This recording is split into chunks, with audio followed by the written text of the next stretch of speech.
Honorable Governor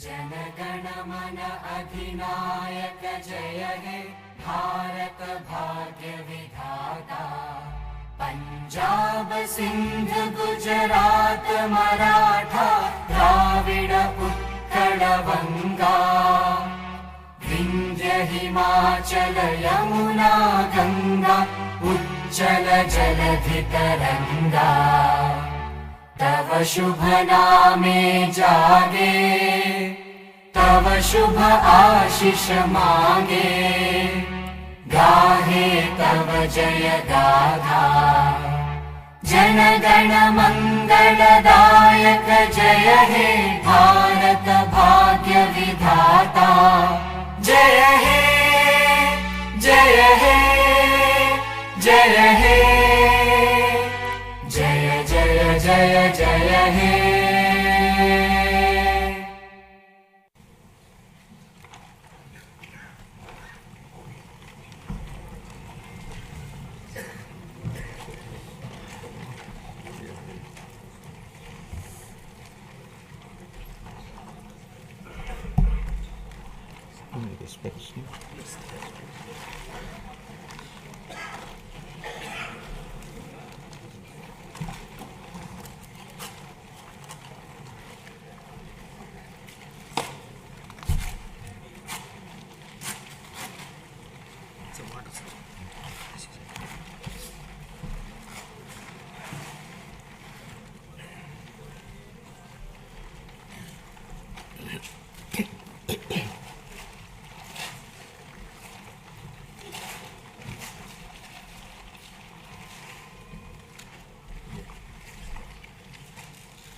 Honorable Chairman, AP State Legislative Council,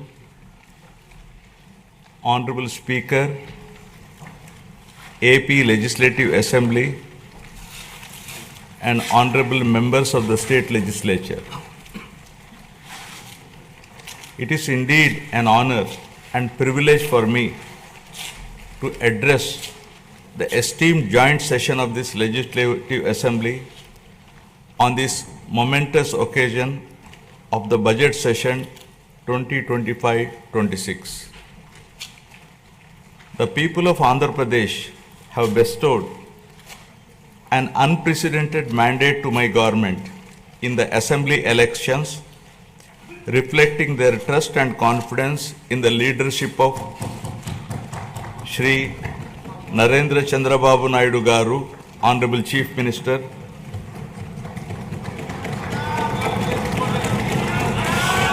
Shri Pawan Kalyan Garu, Honorable Deputy Chief Minister, and the complete support of Shri Narendra Modi Garu, Honorable Prime Minister of India, and the coalition of NDA government.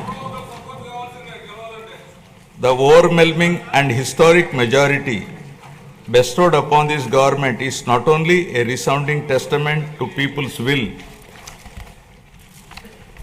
but also a strong statement against the misrule of the previous regime. Let me bring the attention of the August House to my earlier address to this House, where I had spoken about the perilous situation we were in due to misappropriation on all fronts in the previous regime. I had highlighted the misgovernance that took place during the past 5 years, 2019 to 24, which had left behind the state on the brink of financial collapse. The people were informed about the true extent of damage done to the state by the previous regime through the 7 white papers.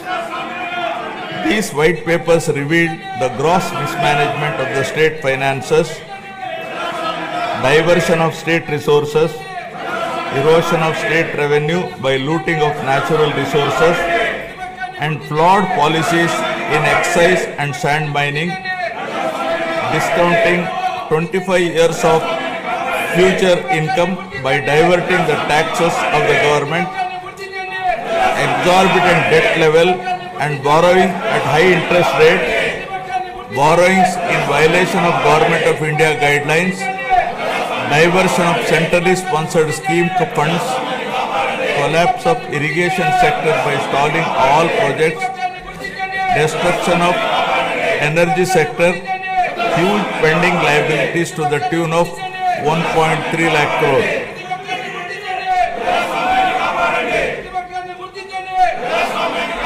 From the very first day in office, my government, under the visionary leadership of Honorable Chief Minister Sri Chandrababu Naidu Garu, has conceptualized Super 6 promises and has steadfastly begun working towards the welfare of the people and the revival of the state, reviving the past glory of brand Andhra. Within the first few days, we have taken decisive steps to fulfill our commitments and bring tangible improvements in people's lives, which include abolition of Land Titling Act, enhancing social security pensions to rupees 4,000, announcing of mega DSC for recruitment of 16,347 teachers, strengthening the education sector, conducting a skill census to assess and enhance employment opportunities, reviving 204 Anna canteens, improving rural infrastructure, mission for pothole-free roads, and implementing a free sand policy.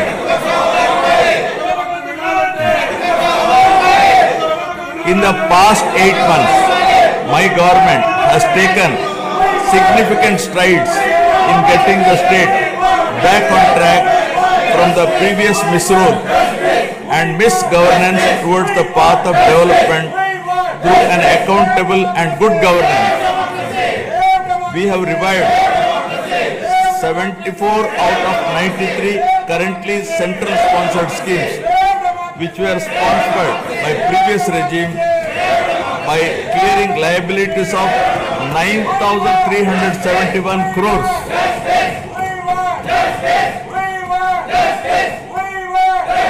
This has triggered further releases from the Government of India for the current and future years. To revive the economic activity and rebuild confidence on brand Andhra Pradesh, we have cleared bills of rupees 10,125 crores relating to irrigation, roads and other works.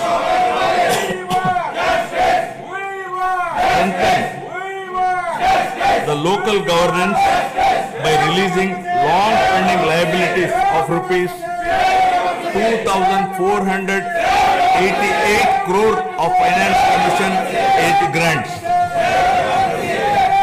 As promised by NDA in the current assembly sessions to rebuild the state of AP, capital Amravati and Polavaram irrigation projects have been brought back onto the track.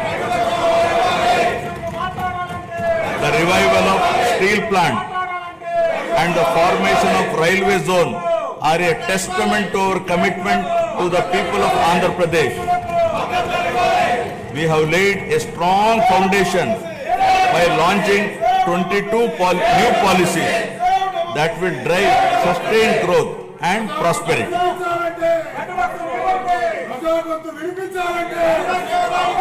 I am proud to share that our efforts are already showing results. We are attracting global giants like Google, ArcelorMittal Steel Company, Tata Power, Grenco Group, BPCL, TCL, and others with massive investments.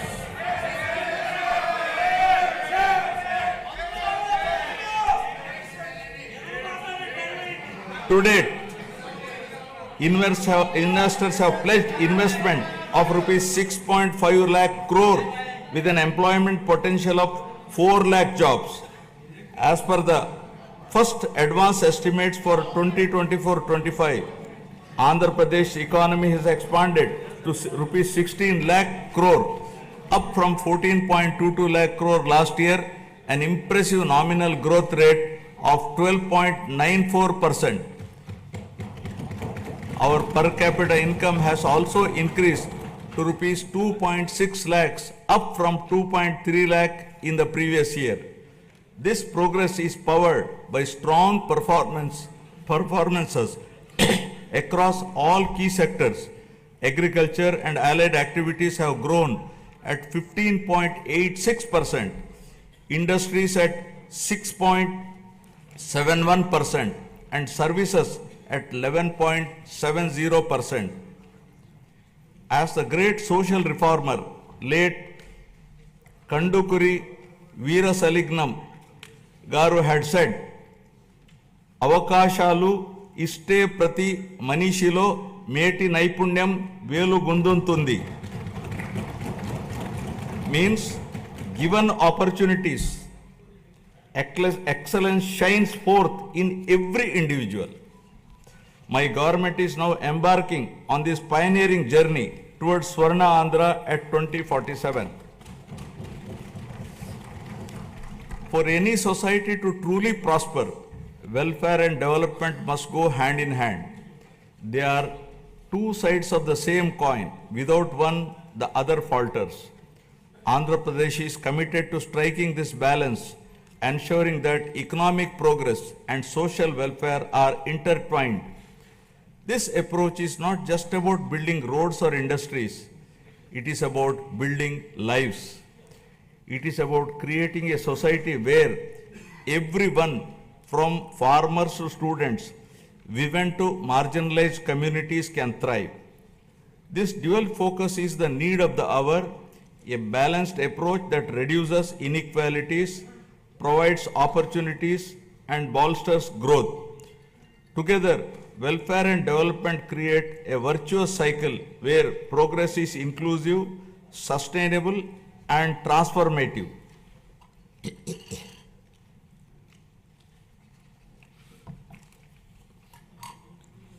The Honorable Chief Minister was the pioneer in empowering women through self-help groups in India.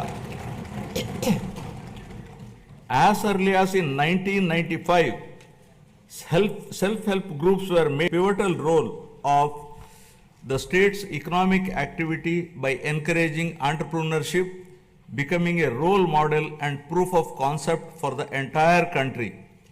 SHGs are transforming the lives of millions of women and their families. The growth of SHG bank linkage in the state of Andhra Pradesh is phenomenal. AP stood at first position in the country with 30% of the national share and with 99.66% recovery under SHG bank linkage program, with yearly bank linkage disbursement of rupees 35,000 crores in rural areas. At the same time, the Honorable Chief Minister also led the IT revolution, laying the foundation for Hyderabad to emerge as a global technology hub. Due to the state's early focus on IT, the Telugu diaspora has witnessed this transformation firsthand. with the per capita income of non-resident Telugus being among the highest in the USA. Now Andhra Pradesh is leading another revolution from IT to AI, harnessing the power of artificial intelligence to shape the future of governance, industry and economic growth. My government has envisioned 10 Sutralu, 10 guiding principles that define our vision for a prosperous future of Swachh Andhra at 2047. First, zero poverty. Number 2, human resources development and population management. 3, skilling and employment generation. 4, water security. 5, farmer agri-tech. 6, global best logistics. 7, cost optimization, energy and fuel.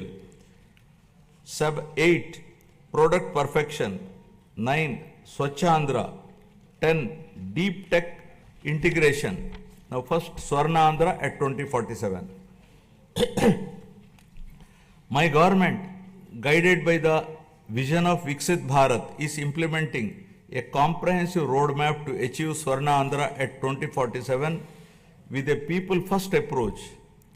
By focusing on a 15% plus growth rate, the state is leveraging its unique inner strengths to become a rupees 308 lakh crore economy with a per capita income of rupees 58 lakhs to become wealthy, healthy and happy, sustainable and most livable society by the year 2047, making 100 years of independent India. Zero poverty. Achieving zero poverty is the next few years through empowering individuals and families is a prerequisite in the journey of Swachh Andhra at 2047. We have launched the NTR Bharosa, which is the single largest welfare program in India to provide pensions at the doorstep on 1st of every month. No other state has such a massive DBT welfare scheme.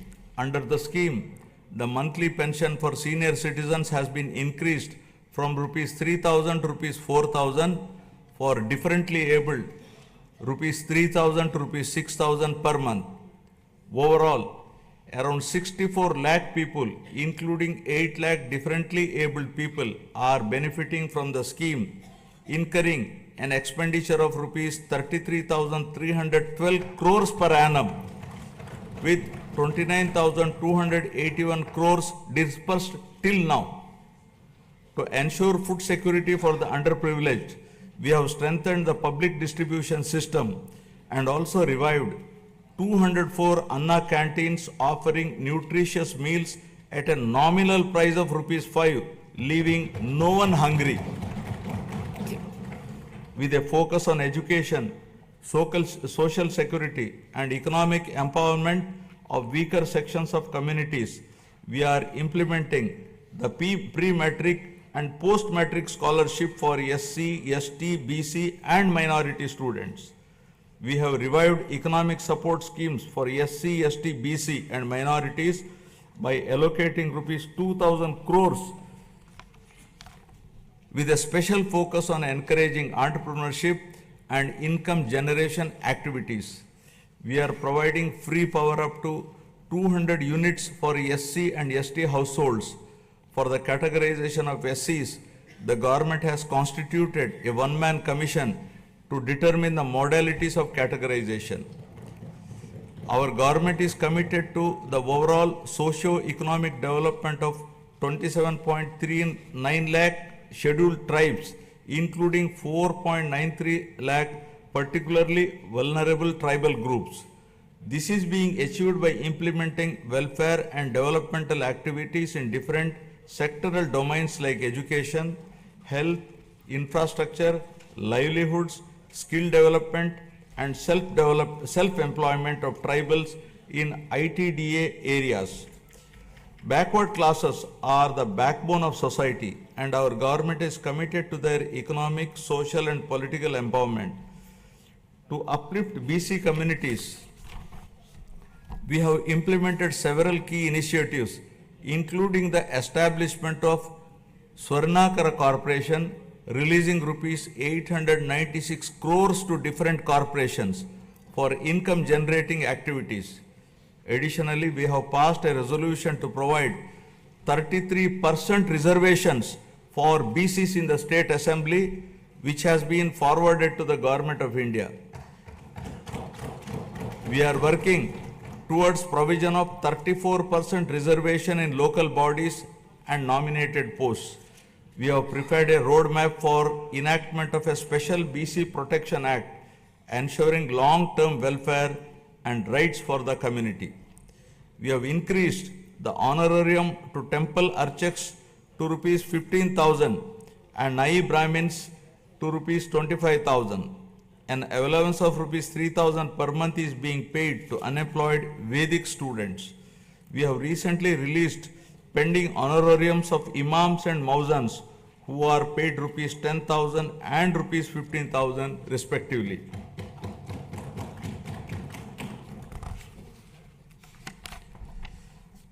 For the welfare of women, our government has introduced a Deepam 2 scheme which provides 3 free gas cylinders annually, ensuring access to essential cooking fuel and enhancing the quality of life, especially of women in financially weak households. It has already benefited 86.50 lakh households with a total disbursement of rupees 686 crore to date.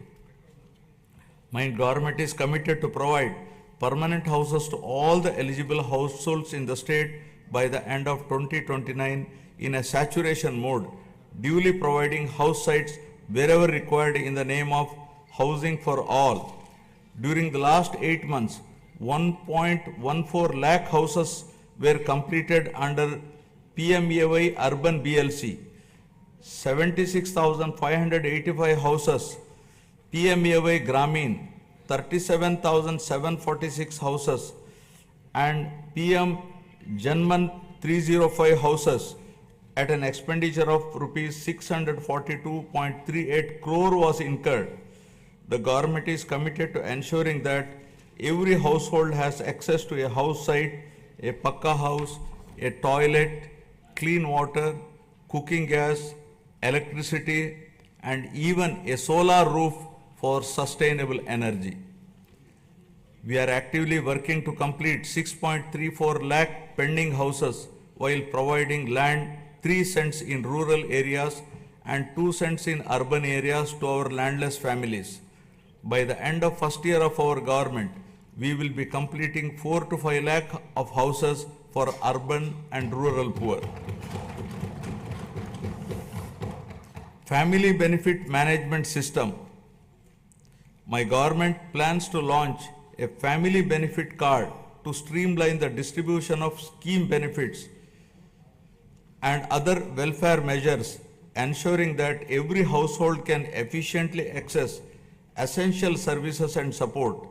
As the famous saying goes, give a man a fish and you would feed him for a day.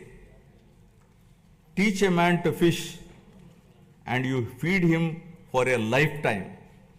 Our Honorable Chief Minister strongly upholds this philosophy. The government envisions a system that ensures all eligible citizens receive their benefits promptly while also equipping them with necessary skills and opportunities. In addition to the conventional welfare schemes, my government is working on a unique approach for poverty alleviation, where high net worth individuals will handhold the needy and deprived. To achieve this objective of community upliftment, we are ushering in a novel P4 project, Public Private People Partnership, conceived by our Honorable Chief Minister, recognizes our people as valuable assets and prioritizes enhanced living standards.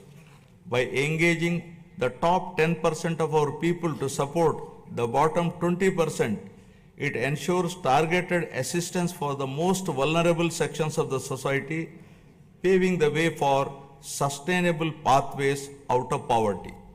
Thus, the collective vision, ideas, and dedicated initiatives are propelling Andhra Pradesh toward zero poverty by planning at macro level and executing at micro level, ensuring a prosperous, self-reliant, and dignified future for every citizen. Now about human resources development and population management.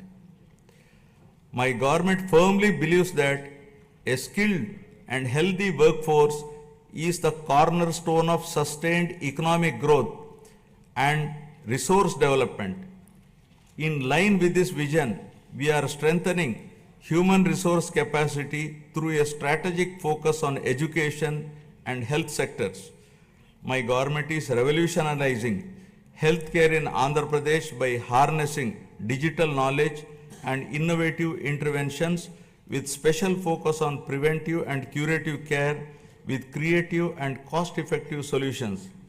We have cleared huge pending liabilities around rupees 1,770 crore and revived critical schemes like NTR Vaidya Seva and a employee health scheme.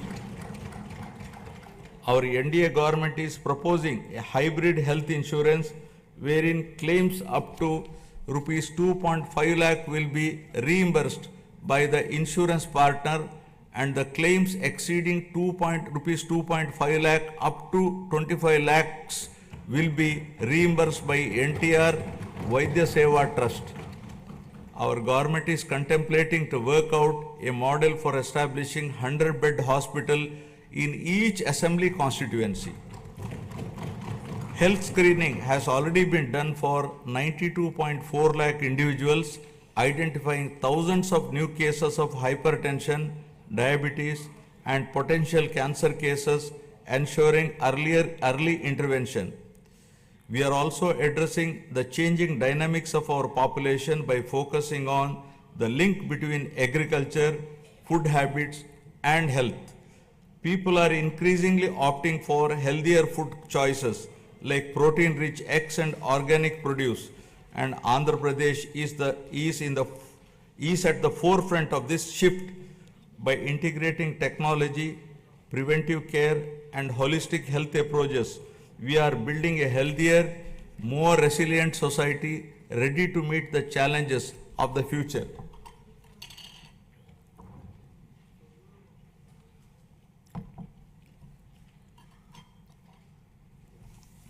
My government is implementing comprehensive educational reforms from the elementary level to higher education to strengthen the foundation of our society. We have organized the country's first mega parent-teacher meeting, fostering community engagement.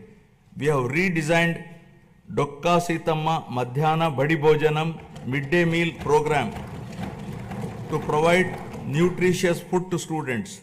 The Sarvepalli Radhakrishnan Vidyarthi Mitra program will provide essential educational materials to 35.94 lakh students.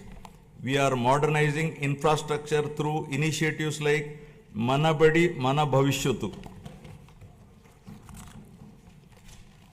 We have introduced global standard reforms in higher education, ensuring our curriculum aligns with the rapidly changing technological landscape both nationally and globally. In line with these reforms, we have recently appointed vice chancellors to 9 universities purely on merit, following established procedures to streamline higher education, bringing in fresh perspectives and leadership to drive excellence.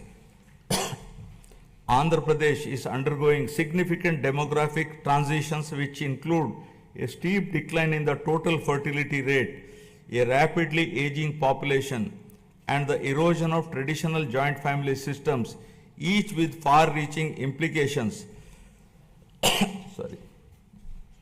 The government is committed to handling the cascading effects of a shrinking workforce, aging population, and changing family dynamics by launching a policy on demographic management. We have already scrapped,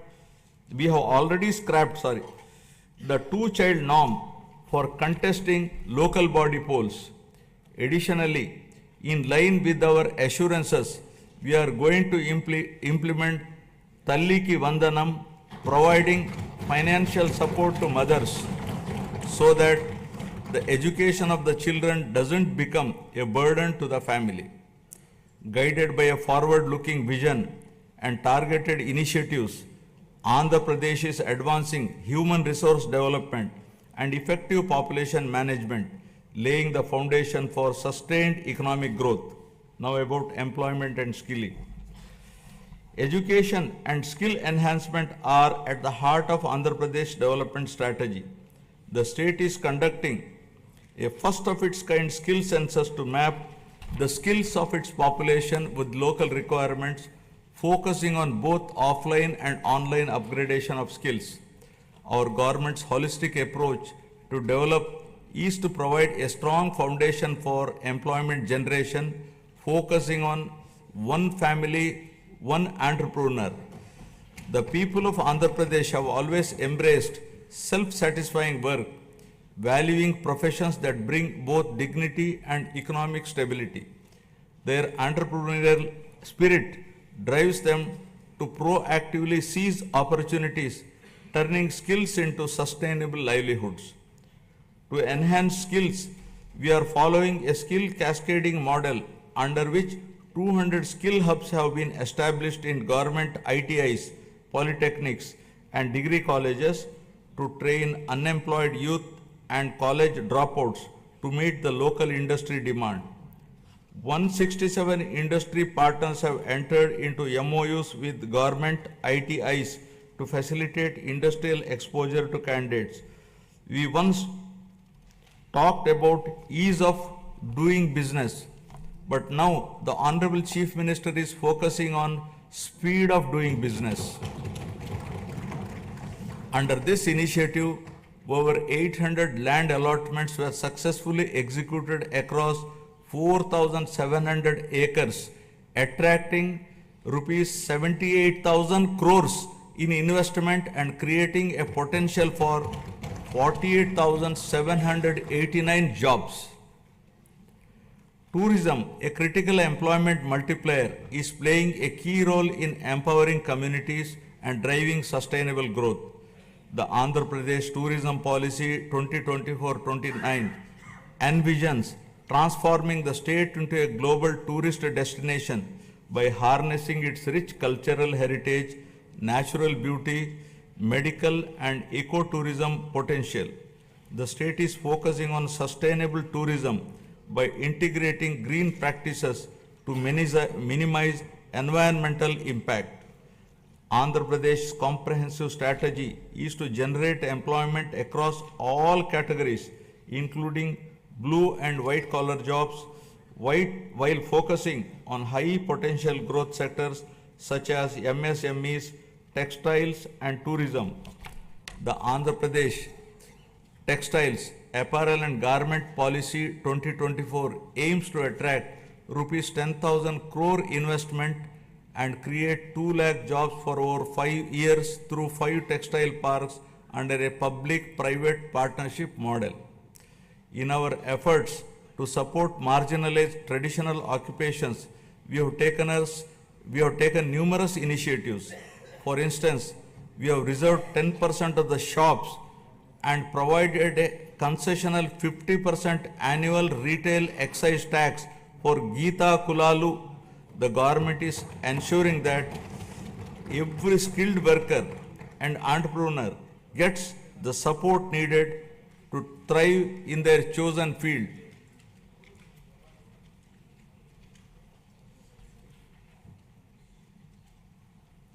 The Andhra Pradesh IT and GCC Policy 2024-2029 admissions positioning the state as a leader in India's IT sector by fostering economic growth, innovation and inclusive development.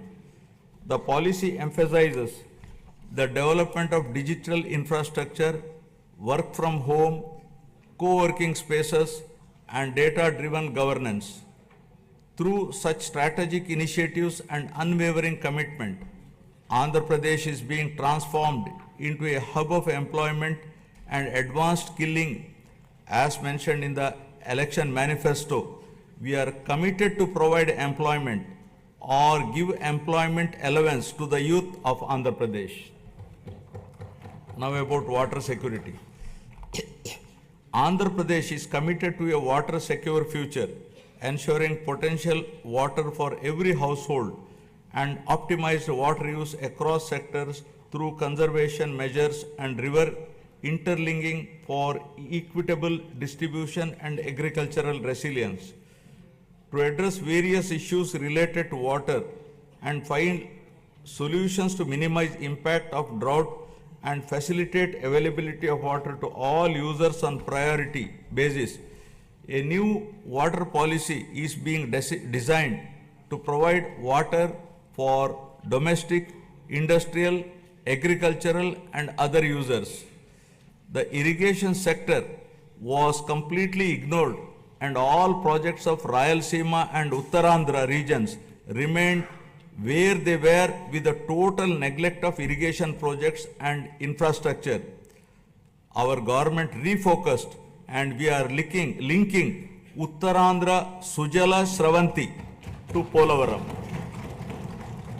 The Polavaram irrigation project, our lifeline, has achieved 73% progress and will not only boost agriculture but also provide drinking water to 540 villages, benefiting 28.50 lakh people and generate 960 megawatt of hydropower to meet growing energy demands. The abrupt change of executing agency at a critical stage of construction, disregarding the advice of the Polavaram Project Authority, Ministry of Jal Shakti, Government of India, led to the collapse of the diaphragm wall, causing delay in the project. The Polavaram project, once derailed and delayed, is now back on track, aiming to achieve its original height and completion by 2027. Towards achieving the goal of drought-free state, our government has planned the Polavaram to Banaka Cherla river linking project, which will transfer water from Godavari river to Banaka Cherla head regulator through a link canal. This transformative project is not just about irrigation, it is about changing the lives, turning drought into development, scarcity into abundance, and despair into hope. Water, once a distant dream, will now be a reality, transforming Rayalaseema into a water secure region. The implementation of Amrit and Jal Jeevan mission was stalled by the previous regime. While we missed this opportunity, other states have implemented them in a big way. In the case of JJM, Andhra Pradesh was among the lowest, utilizing rupees 2,255 crores due to non-release of state's share of funds for the project. This is now revived by my government. With the support of the union government, we are fully determined to utilize funds to cover all 95.44 lakh rural households to ensure that every household is getting tap water. Our key projects such as the Handri Nima Sujala Sravanti, vital for Rayalaseema, have reached 94% of phase 1 and 82% of phase 2, which will provide irrigation to around 6.025 lakh acres and drinking water to about 33 lakh people in 437 villages. In addition, Veligonda project is 75% complete, which aims to confer irrigation and drinking water benefits in the drought-prone, fluoride-affected upland areas of Prakasham, Nellore and Kadapa districts. Through the Jal Harati program, we are offering prayers to rivers and reservoirs, symbolizing the prosperity and hope for farmers by ensuring water to every acre of land, treating it as an offering to Mother Earth. The goal is clear: no land should remain barren, and no farmer should face water shortages. Through these initiatives, Andhra Pradesh is laying the foundation for a water secure, agriculturally prosperous, and environmentally sustainable future. Farmer Agritech. Agriculture has always been the backbone of Andhra Pradesh, and the state is now transforming this sector to make it more profitable and sustainable through farmer agri-tech interventions. The focus is shifting from just food production to food processing, adding value to agricultural products and creating new opportunities for farmers. Policies are being implemented to support farm mechanization, micro irrigation, supply chain efficiency, and cold storage facilities, ensuring that farmers get the best returns for their produce. Andhra Pradesh has always been home to innovative and progressive farmers eager to develop new technologies and practices. However, due to the misgovernance of the past regime, the policies have pushed many farmers to the brink of despair. Today, we are proud to say that no farmer is in distress, and the gross value addition has increased by 22.86% in 2024-25, thanks to timely water supply and transformative projects.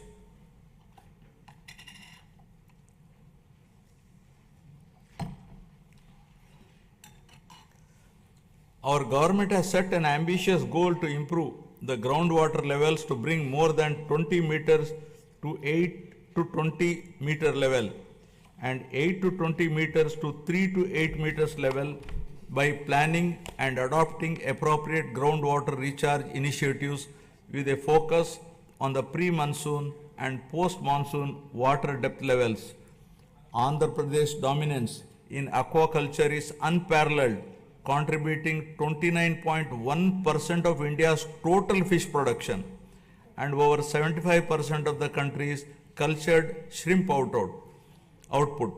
With 2.26 lakh hectares under aquaculture, the sector is driving rural prosperity and creating employment opportunities. The state is also strengthening fisheries sector with the development of an integrated aqua park Nizamapatnam with an investment of rupees 88.08 crore, reinforcing aquaculture infrastructure. To support farmers with timely technical information, the Padi Pantalu channel has been established, while tenant farmers are being empowered through crop cultivator rights cards, ensuring better access to credit and support systems. Several applications like XVIAP, Insight app, IFMS portal, and pest and disease surveillance system are integrating technology into daily farming activities. We are encouraging farmers to adopt natural farming practices with an aim to increase natural farming adoption from 10.68 lakh farmers to 50 lakh farmers in the next 5 years, increasing the extent from 4.95 lakh hectares to 20 lakh hectares, making Andhra Pradesh a leader in natural farming. We are leading in exports with our fruits, flowers and aquaculture products reaching global markets. In horticulture, deep technology has benefited 1.5 lakh farmers, and the state has expanded commercial horticulture, bringing 46,000 hectares under cultivation. Through cultivation of fruits like dragon fruits, bananas and oranges, we are gaining international acclaim. We owe a rich biosphere to the future generation. Our government is focusing on increasing green cover in the state up to 50% with a growth of 1% every year till 2047 to reach the 50% target, primarily concentrating on horticulture. Over the past 5 years, paddy procurement in Andhra Pradesh faced significant challenges, with delays and losses affirming farmers. Today, we have transformed this system. Procurement is seamless and we are striving to transfer within 48 hours, ensuring farmers no longer face financial stress. For the Kharif marketing season 2024-25, a total of rupees 7,555 crore was dispersed to 5.24 lakh farmers. Just as human health is vital, soil health is also important. We are ensuring IoT and drone technology to monitor and enhance soil micronutrients, ensuring sustainable farming practices. Additionally, dairy farming, the lifeline of rural households, is being revitalized with modern techniques and support system. My government is working with banks to create a 100 crore corpus fund to provide immediate relief and rehabilitation for deep stressed farmers. By focusing on these integrated technology driven initiatives, Andhra Pradesh is building a resilient agricultural sector that is economically rewarding and sustainable. Now about global best logistics.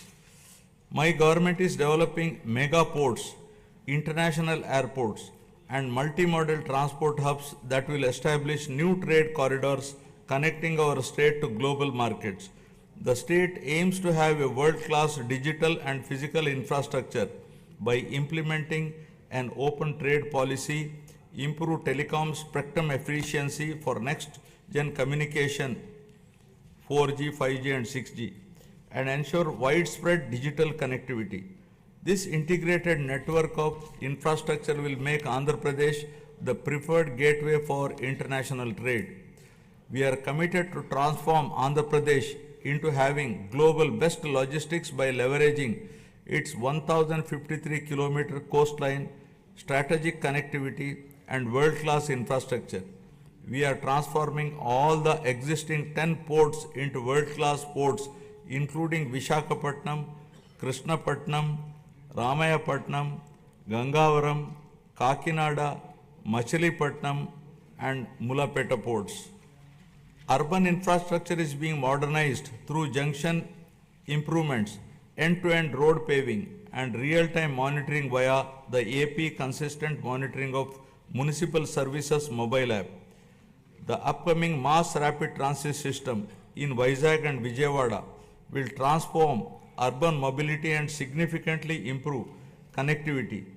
By 2029, Vizag is poised to have a 46.23 kilometer metro rail network, while Vijayawada will feature a 38.40 kilometer network. With a combined investment of rupees 22,507 crores, these projects will modernize transportation infrastructure, reduce travel time, and drive economic growth in the region. Our state is focusing on development of both rural and urban logistics infrastructure through integrated efforts across department. Under the National Rural Mission, 2,933 infrastructure projects have been completed across 13 clusters, significantly strengthening rural-urban linkages. My government is strengthening village infrastructure through various initiatives, watersheds, street lighting, and sanitation facilities. With the active participation of the people, comprehensive Gram Panchayat development plans have been prepared and 30,000 works conspiring CC roads, BT roads, cattle sheds, etc. were sanctioned. 4,300 kilometers of CC roads were sanctioned, of which 3,000 kilometers completed and 1,000 kilometers are in the final stage of completion. The mission Pothole Free Andhra, launched to restore road conditions, has made remarkable progress. Out of the 20,059 kilometers taken up for repair, work in 70,605 kilometers is completed in just 3 months. With a special focus on state highways, double lane connectivity from district headquarters to mandal headquarters and between adjoining mandal headquarters is being undertaken. Andhra Pradesh is emerging as a global benchmark in logistics and agri-export excellence driven by seamless connectivity and world-class infrastructure. With advanced supply chains ensuring quality and reduced transit times, the state is setting standards in horticulture and aquaculture. This irrigation of logistics and products position the state as a global hub for high quality exports and sustainable growth. Fueled by innovative strategies and collaborative efforts, Andhra Pradesh is advancing towards world-class logistic infrastructure with ports, airports, railways, roads, and fishing harbors to transform the state into a leading hub for global trade and commerce. Now, cost optimization, energy and fuel. Energy is a critical pillar of Andhra Pradesh development strategy, and the state is leading the way with world-class clean energy initiatives. The Energy Department's unwavering commitment to cost optimization in energy and fuel is reshaping Andhra Pradesh's power sustainability landscape. The Andhra Pradesh Integrated Clean Energy Policy 2024 aims to add 160 GW of renewable energy capacity, attract rupees 10 lakh crore in investments and create 7.5 lakh both direct and indirect jobs, aligning with the state's goal of achieving self-reliance in energy production and utilization. The Sustainable Electric Mobility Policy is set to play a key role in the transition of electric mobility, with plans for 100% electrification of APSRTC fleet. My government is giving the highest priority in improving energy efficiency by restructuring the overall power sector, and through these reforms we are ensuring that there is no power hike in 2025-26. As part of its vision, the state is advancing the PM Surya Ghar Muft Bijli Yojana, which will install rooftop solar free of cost for around 20 lakh SC and ST households in the state, democratizing access to clean energy. The state is also installing rooftop solar for government buildings. In addition to this, the state is also solarizing agricultural feeders to provide 9 hours daytime free power supply to farmers in the state. The state aims to achieve 100% solarization of domestic and agricultural consumers and government buildings in the Kuppam constituency, setting a new standard for sustainable development.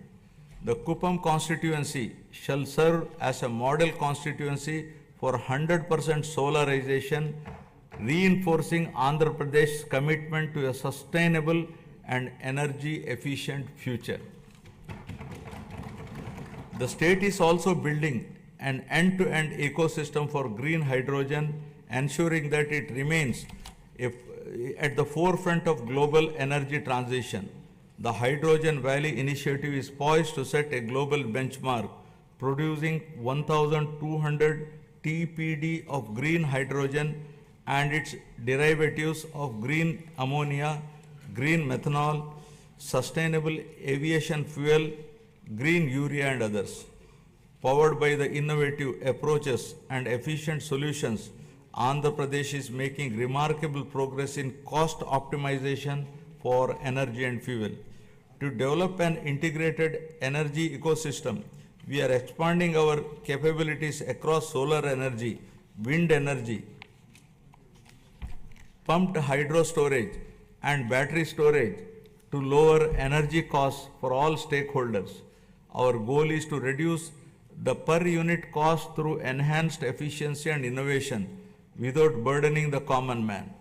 Our government is trying to bring down the average procurement costs from existing to still minimum level in the days to come. Now, product perfection. Andhra Pradesh is building a perfection ecosystem that drives innovation, quality, and global competitiveness.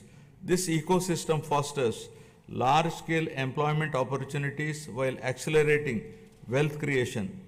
Perfection is the unwavering commitment of this NDA government for ensuring that Made in Andhra Pradesh becomes a global hallmark of excellence.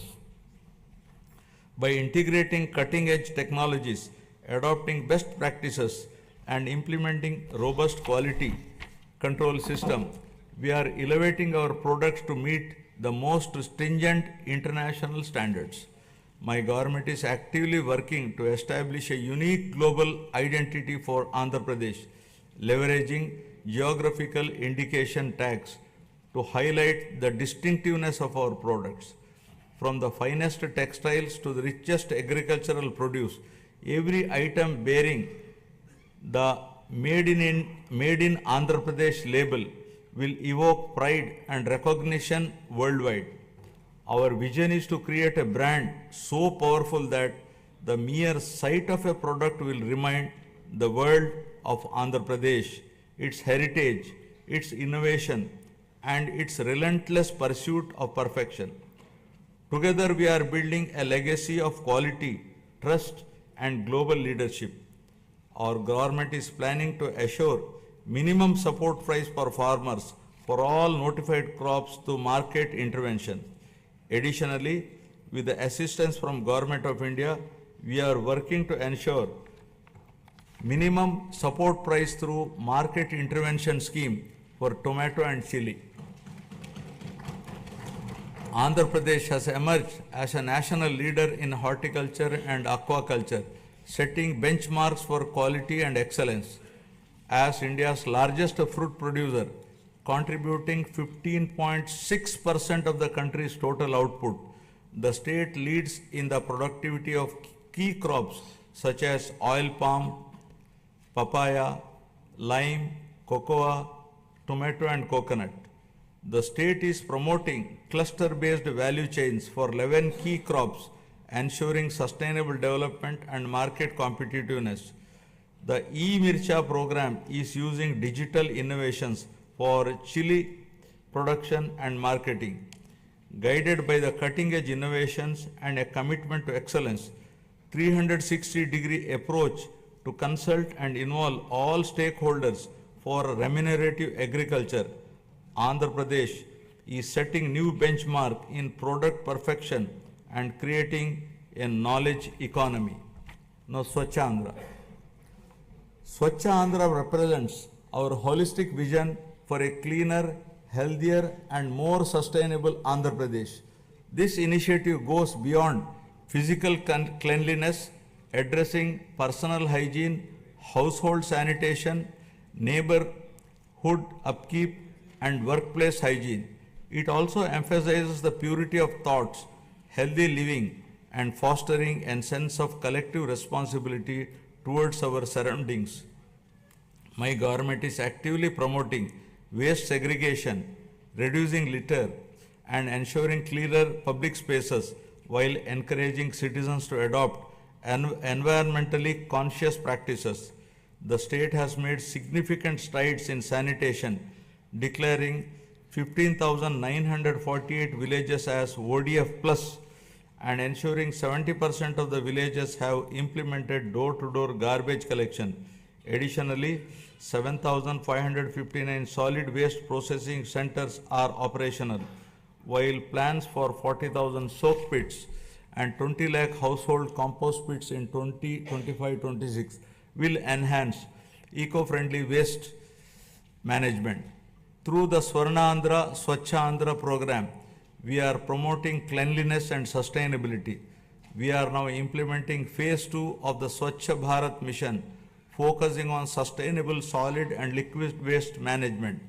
The monthly Swachh Andhra Day on the third Saturday encourages wide participation in cleanliness drives and awareness programs. Andhra Pradesh is leading the way in transforming waste into wealth through a circular economy in utilizing industrial, electronic, and agricultural waste setting an example for the rest of the country. Earlier, toxic water from industrial and agricultural runoff was a major concern, but today we are turning this challenge into an opportunity.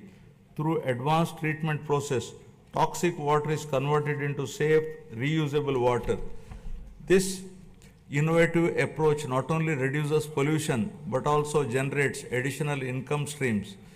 Driven by transformative initiatives and community participation, Andhra Pradesh is advancing towards a cleaner, healthier Swachh Andhra, building a legacy of sustainability and ecological harmony for future generation. Now about deep tech integration. My government is leading digital transformation with deep tech in all walks of life by enhancing governance, service delivery, and resource management. AI, blockchain, drones, and Internet of Things are driving efficiency and transparency in administrative responsiveness. Deep tech is complementing the physical infrastructure of the government to improve service delivery and operational efficiency. The Real-Time Governance Society 4.0 is at the forefront of this digital transformation, deploying artificial intelligence, blockchain, computer vision, and drones to enhance administrative responsiveness. Water app governance has become a reality for the first time in the country. We have launched Manamitra, a WhatsApp governance initiative, delivering 161 citizen services. This has set a national benchmark for digital governance. Other initiatives like the AP Sand Management Portal with digital sand tracking, GPS-based vehicle monitoring, and drone surveys have streamlined resource management. Andhra Pradesh is driving a total transformation of life through AI, revolutionizing governance, law enforcement, and public services for unprecedented efficiency and transparency. Empowered by cutting-edge innovation and technological advancements, Andhra Pradesh is envisioning to achieve seamless integration of deep tech in all walks of life. Now about good governance. Our NDA government stands for good governance with a firm commitment to zero tolerance towards crime. Overall human welfare, common man's security will be our top priority. My government is also strengthening digital infrastructure and public safety measures across the state. A statewide cloud-based IP CCTV surveillance system with approximately 20,000 CCTV cameras is deployed, along with integrating lakhs of private CCTV cameras to enhance public safety, traffic management, and real-time governance. To tackle cybercrime, plans are going to create one cyber police station in each district. The elite anti-narcotics group for law enforcement will focus on educational institutions and youth to check smuggling of ganja and drugs in Andhra Pradesh. Our government is tackling anti-social elements such as drug trafficking, ganja smuggling, and crime against women by proactively controlling and bringing in suitable methods to eradicate such nefarious deeds. With seamless integration of technology, we aim to ensure effective law and order through visible policing, invisible police. My government has implemented a new excise policy from an opaque, manipulative, fully controlled value chain to an efficient, transparent, and market-oriented policy. We have reintroduced quality brands, ensured consumer protection, and implemented digital transformation in the supply chain. The prices of major IMFL and beer brands have been reduced to make it equal or less than neighboring states to prevent smuggling and ensure provision to consumers at comparable price.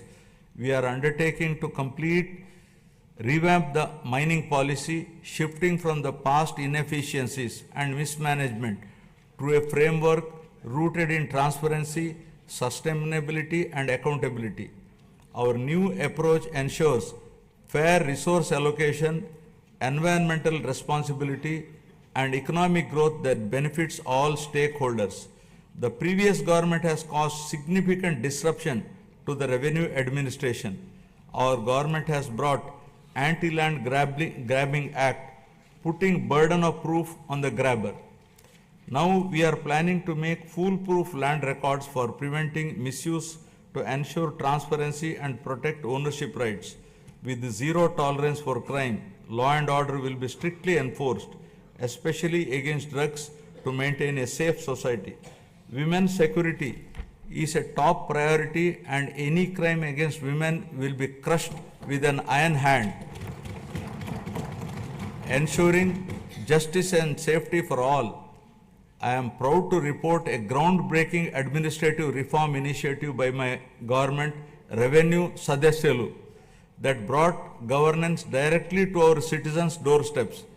From 6th December 2024 to 8th January 2025, our teams reached 17,040 villages, setting a new benchmark in public administration and transparent governance. The success of this reform demonstrates our government's unwavering commitment to good governance and public service. Now I will be concluding. Andhra Pradesh journey towards Swachh Andhra is a shining example of its wavering commitment to prosperity, inclusivity, and sustainability. This vision extends beyond numbers and economic indicators. It is about empowering people, strengthening communities, and ensuring that progress reaches every corner of the state. This is not just a government initiative. It is a movement that calls upon every stakeholder to contribute towards shaping a modern, self-reliant, and globally competitive Andhra Pradesh. It is the farmers who cultivate prosperity in the fields, entrepreneurs who drive innovation, and youth who bring new energy, and the social leaders who ensure inclusivity. Andhra Pradesh's vast coastline, abundant natural resources, and skilled workforce position it uniquely for growth in sectors like renewable energy, green hydrogen, semiconductor manufacturing, and high-value exports. The state must continue fostering innovation, investing in infrastructure, and creating business-friendly environment that attracts both domestic and global investors. A thriving economy is the foundation of a prosperous society, and Andhra Pradesh must lead the way in shaping India's future industries. Equally important is ensuring that growth is sustainable and inclusive. Andhra Pradesh's development cannot come at the cost of its environment or at the risk of widening social disparities. Policies must be designed with a long-term vision, integrating initiatives like Jal Jeevan Mission, Gati Shakti, and Make in India with grassroots empowerment programs. Rural development must go hand in hand with urban expansion, ensuring that no community is left behind.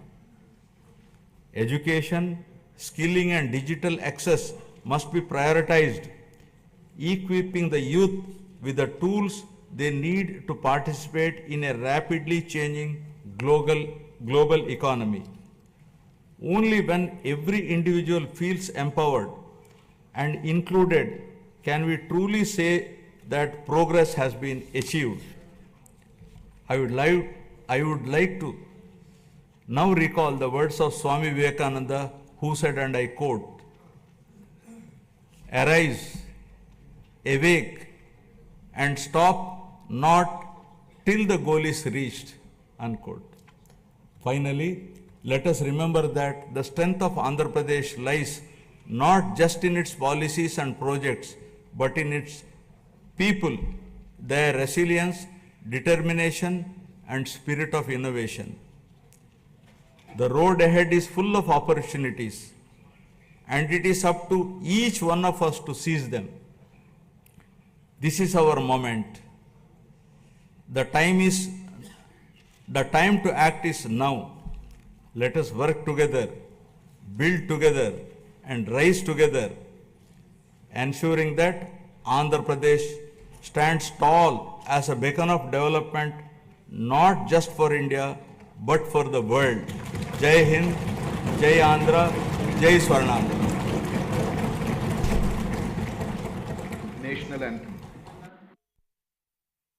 जनगण मन अधिनायक जय हे भारत भाग्य विधाता पंजाब सिंध गुजरात मराठा द्राविड उत्कल वंगा विंध्य हिमाचल यमुना गंगा उज्जल जलधि तरंगा तव शुभ नामे जागे तव शुभ आशीष मांगे गाहे तव जय गाथा जनगण मंगलदायक जय हे भारत भाग्य विधाता जय हे जय हे जय हे जय जय जय जय हे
Today, we present a powerful speech by Pulki Sharma, an esteemed journalist and thought leader, as she explores India's trajectory under Prime Minister Narendra Modi's leadership. With a focus on economic growth, digital advancement, and international diplomacy, Sharma provides a nuanced analysis of India's achievements and challenges. Join us to gain insights into the factors shaping India's future on the global stage. Thank you, Mr. President. Namaskar and good evening to all of you. We're debating India's path tonight, and I could wrap my argument in one sentence borrowed from the White House. Go to New Delhi and see it for yourself. But I've been given more time than that, so I will tell you what I see. Earlier this week, I was on my way to the Delhi airport. There was a lot of traffic. At one point, the car stopped. On the roadside, I saw two vendors. One was selling fruit, the other was selling coconut water. What caught my attention was not what they were selling, but how they were selling it. Both had a QR code prominently displayed. And every single customer walked up to them, scanned this QR code, and paid for their purchase, every single one of them. To me, this is a picture of today's India. It shows three developments, three of the many developments I shall list out tonight. Number one is financial inclusion. Both the vendors had a bank account linked to their mobile phone. Number two is internet or mobile penetration, what we call digital India. It was 15% 9 years back. It's 48% today. And number three is the airport traffic. It just keeps swelling even though we are at the receiving end. We see what it shows. From 67 million 9 years back to almost double now. To me, these things signify the path that India is on. The previous speakers have defined the motion well, but in case the evening drinks have kicked in, let me repeat. This House believes Modi's India is on the right path. And how do you determine if the path is right or wrong? You look at numbers, data, surveys, reports. I shall refer to all of these as I make my arguments. But I also want to dwell on something that's more personal, more important, I think, yet unquantifiable. I'm talking about the experience of living in today's India. I have lived in many Indias. The wary India where exciting policies and positions were abandoned. The self-doubting India, where decisions were taken based on global opinion. And today a more confident India where the world comes for leadership and inspiration. You cannot put a premium on that. Indians are more prosperous at home and hence more confident abroad. Let me also tell you what I saw at the airport here in London, at the immigration counter. I saw Indians proudly flaunting their passport, none of the fidgeting or self-doubt of the last century. And if I may add, the immigration officer almost looked impressed. She was either a fan of India or just worried that she was holding up one of Rishi Sunak's relatives. We are proud of what we share with the world. Bollywood, masala chai, yoga, cricket. India today is a soft power giant. At the same time, India is not a timid democracy that tolerates terrorism or betrayals. When Pakistani terrorists attacked Kashmir's Pulwama, India carried out surgical strikes on Balakot. Today's India is not a pushover country. It's a world power denied. Today, invasions and colonialism are part of our history, not our identity. We are shaped by years of subjugation, not defined by them. We are excited about our global responsibilities, not wary of them.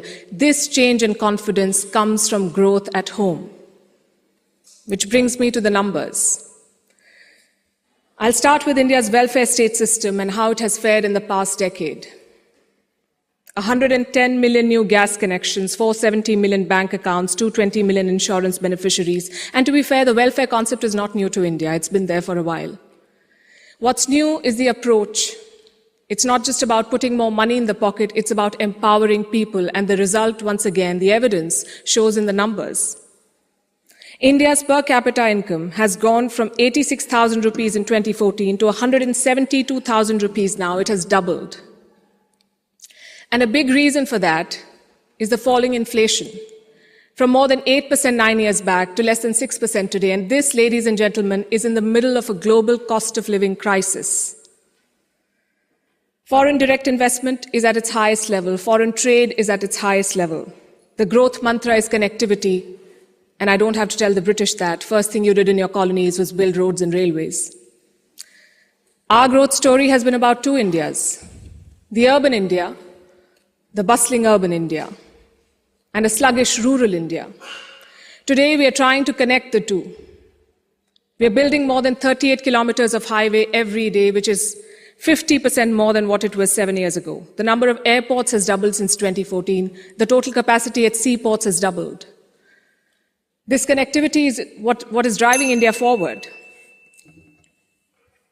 You mentioned GST. Our constitution calls India a union of all states, which is a great tribute to our diversity. But it also meant 28 different state economies, different taxes, different trade practices. This government tried to unify it to create a single Indian market. It took time, but the result is this today. Tax collection is at its highest ever. The number of taxpayers has doubled since 2017. I have a lot of data I could go on, but you get the drift. So now I'm going to talk about India's global position. Because your path is also about your role in the world. Are you a troublemaker or a consensus builder? I think there is no doubt as to where India stands. India is a member of the Quad and the SCO. India is invited to the G7, but is also a member of the BRICS. India rubs shoulders with the West, but also leads the global South. Which other country can claim to juggle these roles? And how does India do it? Because we are not trying to play an outsized role in the world, we are trying to play the right role. In the Russia-Ukraine war, India has not taken sides. And I know it confuses a lot of people here, but back home the thinking is very clear. It is not in our national interest to pick sides and make things worse. India has excellent relations with Russia and the West, and we want to preserve that. It's like when your two good friends fight. Do you pick sides and make things worse? Or do you try to talk sense to them and bridge the divide? I know what a good friend would do. I see what India is doing. India has always been, or always tried, to be a part of the solution, not the problem. Look at our neighborhood policy. When Sri Lanka was sinking, India provided assistance worth $4 billion, no strings attached, no grudges held, for Colombo's proximity with China. A lot of people say that India is losing control of South Asia. I say South Asia was never India's to control. New Delhi is building relations based on mutual respect and equality, and the results show beyond government interactions. Countries like Nepal and Bhutan are using India's online payment systems. Students from the neighborhood come to India for training, grants, and scholarships. This government has aced what we call Buddhist diplomacy. It is leveraging India's position as a cradle of Buddhism. All these initiatives have made India popular. The world stands with us against Chinese expansionism. The global South looks up to us for leadership. The global North looks up to us for partnership. I think that's the hallmark of great diplomacy and statecraft, when you're loved and respected in all quarters. More importantly, when you're trusted in all quarters. India repaid that trust during the COVID-19 pandemic. When the world forgot about morals and globalization, India sent 24 crore vaccines to 100 countries. And you saw the result of that in Papua New Guinea. When Prime Minister Modi landed there, their Prime Minister touched his feet. This was not a personal gesture to a leader. This was a vote of thanks to the entire country. Let's talk about domestic affairs. Kashmir was brought up. This government abrogated Article 370. Today, Kashmir's economy is doing much better. 1.8 crore tourists visited the valley in the last year. That's the highest ever in Indian history, 1.8 crore. Kashmir is getting its first ever foreign direct investment, and that too from a company in the UAE. But since this is Kashmir, let's not limit ourselves to finances. Let's talk about security. Terror attacks in the valley have almost halved in the last few years. The numbers are staring in your face. Security is better, economy is better, Kashmir is better. Plus, we have corrected a historical wrong imposed on India. Let me also address something else that was raised by the opposite side, and that is religious intolerance. It's easy to quote anecdotal evidence and paint an entire country as intolerant. But random elements and sporadic incidents do not speak for India or its leadership or its government, only policies do, and I'll tell you about those policies. More Muslim students got scholarships in Modi's first term than the previous government. I'm talking about 2 million more Muslim students. If the idea was to marginalize them, why give them more scholarships? Look at the government's Hajj policy. Prime Minister Modi held personal talks with the Saudi regime to increase India's Hajj quota. In 2014, it was 136,000. By 2019, it was more than 200,000. Again, if the idea was to marginalize Muslims, why increase the Hajj quota? This government abolished triple talaq. Would you call it reform or repression? Let me also tell you what a Pew study found in 2021. It runs counter to every argument that will be made here tonight. It found that 89% of all Muslims and Christians in India say they're free to practice their religion. I'll repeat, 89% of all surveyed Muslims and Christians, but no, let's build on perceptions and anecdotes, not on facts. I would also point you to all the social schemes, the bank accounts, the gas connections, the insurance policies. They're available to all citizens of all religions. Does that mean India cannot do better? Absolutely not. Even one incident of marginalization is one too many, but how would you judge an entire country's path? In fact, it struck me when I was invited for this event, why would Oxford University be interested in debating the path of Modi's India? Because India has defied Western predictions. It's the world's largest democracy charting its own course. India today has shed the burden of trying to comply with Western constructs. No amount of lecturing or virtue signaling is shaking India's confidence, and that is what unsettles critics. There are hit-and-run experts with no accountability who make pronouncements based on their political leanings to create an anti-India narrative. GDP growth won't touch 5%. There was corruption in the Rafale deal. The government was snooping in opposition parties using Pegasus. All of these make for juicy headlines. And they make it look like everything is wrong in India. But when a Supreme Court investigation finds no wrongdoing, when India's growth crosses 7%, who is questioning these experts? When an 85% Hindu majority Karnataka votes out the BJP, is the West then lauding India's secular credentials? You see, to judge a country's path, you have to be able to separate agenda-driven narrative from facts. In conclusion, let me say this. For any country in the world, there is always a wrong path. Enough dictators and autocrats have shown us, but there is no single right path. Britain has its own right path. India has its own right path. As long as democracy is respected, as long as the Constitution is respected, I would say to each their own. It is wrong to judge one country on the parameters of another. And that has been the beauty of India since 2014. We've uplifted 140 million people out of poverty. We did so while conducting free and fair elections, dozens of them. We did so while protesting, debating, and dissenting. And finally, I think the hallmark of a right direction is also public approval. Do the people think you're on the right path? The people of India answered that question in 2019. Thank you. Visit our site, EnglishSpeechChannel.com, for exclusive access to video transcripts, offline audio, English lessons, and private classes. Don't forget to explore our free and new ebooks. Also, subscribe to our weekly newsletter for the latest updates. Links in the description below. Thanks for your support.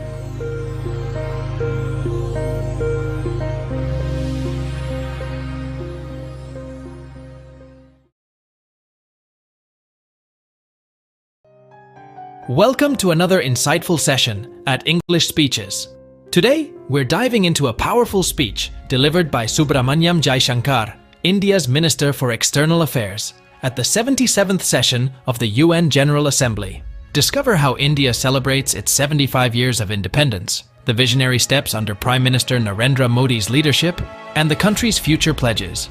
Learn how these points connect to broader global issues like multilateralism, environmental care, and international diplomacy.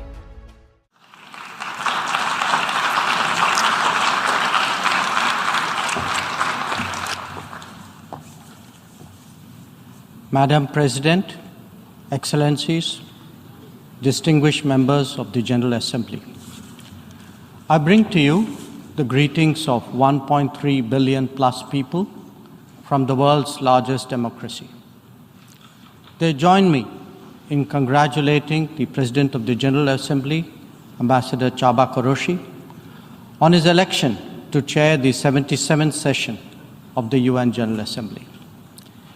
They follow closely developments at the United Nations, reflecting the increasingly globalized nature of our existence. We meet at a challenging time for the world order.